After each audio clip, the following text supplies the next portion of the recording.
বেলের শরবত বানাবো, বেলের শরবত।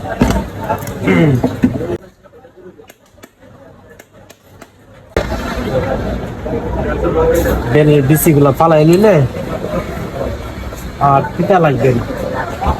আপনারা যদি বেলের শরবত বানায় খান, এভাবে বিচিগুলা পালাই নেন, তাহলে আর জুসটা পিঠা লাগবে না।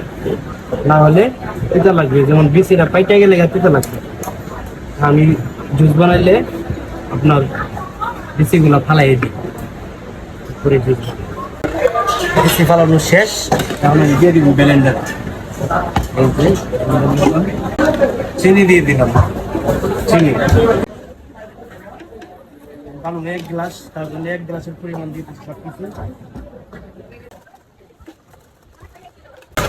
পানি দিব,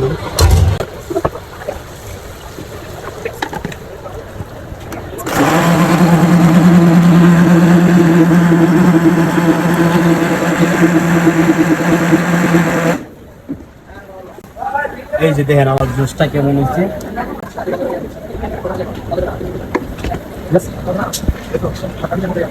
দিয়ে দিলাম মাত্র 50 টাকা, দোকানে আসলে পাই।